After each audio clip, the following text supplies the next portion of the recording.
was right last night to bring up the strong bipartisan border bill that Trump essentially killed, that Senator Lankford had worked on. But do you think that Democrats need to acknowledge that the immigration crisis we're now in, which is a top issue for voters, is a result of a number of Trump-era policies that President Biden decided to reverse? No, I don't think so. I think the contrast was amazing. President Biden has a real plan on immigration. I know because we worked on it with the Senate. We put a bipartisan group, Senator Lankford, Senator Murphy, Senator Sinema, and they put together a really tough immigration proposal that could pass in a bipartisan way. The plan was so tough that it was supported by the Wall Street Journal editorial page, the fount of hard-right conservatism in America. Mm-hmm. It was supported by the Border Patrol Union. They've been right-wing and pro-Trump. It was supported by the Chambers of Commerce because it was tough and strong. It stopped fentanyl, if we enacted it, from coming over our borders by using these fentanyl detection machines. It increased the number of people who would apprehend people crossing the border. And it even had a cap on any immigration if too many people came across the border. So it was tough and strong.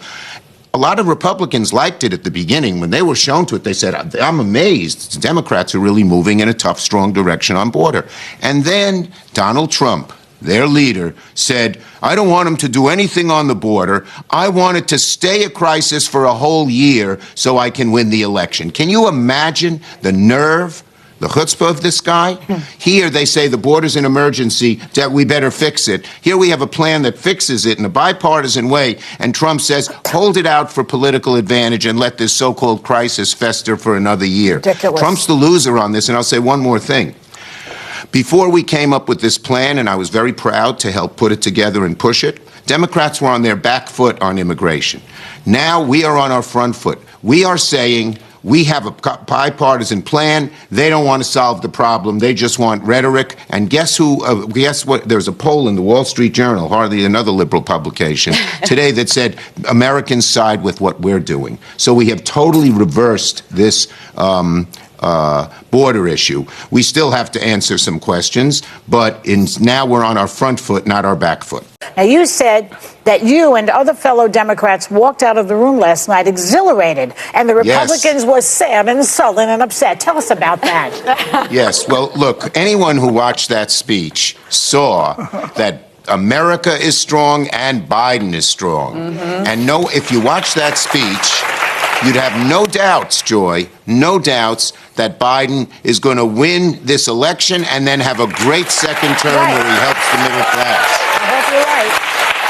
And he talked about everything the middle class needed, whether it's education or housing or lower prices. He also talked about how bad the former president, as he called him, was, and showed how this guy would let Putin roll over him, etc. But my favorite moment, and this is about the Republicans, he said the former president has created the lie that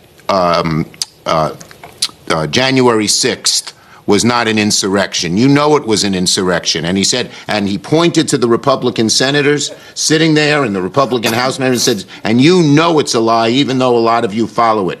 And they were like children being chastised by the teacher in their classroom. They looked down, they didn't say anything, they couldn't look up. It was a great moment.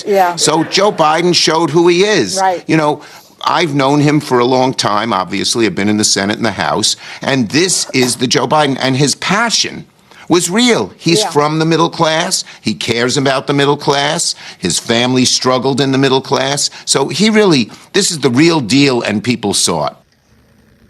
Talking to Senator Chooks, we could hear him talking about the bipartisan plan which they came up with, and the Democrats were first with their back foot, according to him, about the immigration. The border is an emergency, so it was going to have like a machine that could monitor the people, the migrants are coming in.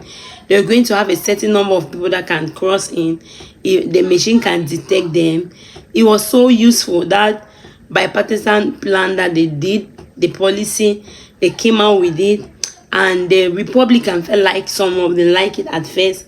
But when President Donald Trump came and saw, he refused it. He said that they should keep the borders to be in crisis for a year. If you win the election, then you come to it. So they do not really like that and that. So what do you really think? Do you support the fact that President Donald Trump give an order for them to wait till the election after a year, or you are not in support of? Let me see your comment on the let me see your opinion on the comment section. Thank you very much for watching. Keep watching.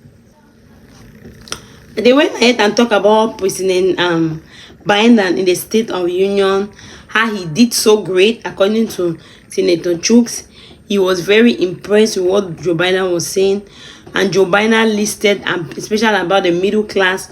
He's from the middle class, and he know how they are struggling to live. He brought us some things that he was going to do, and everyone was so happy. Then Senator Chooks said that even the Republicans that were there, they were clapping. It's just like seeing a teacher asking the students to clap. So he was so excited about everything that happened during that session.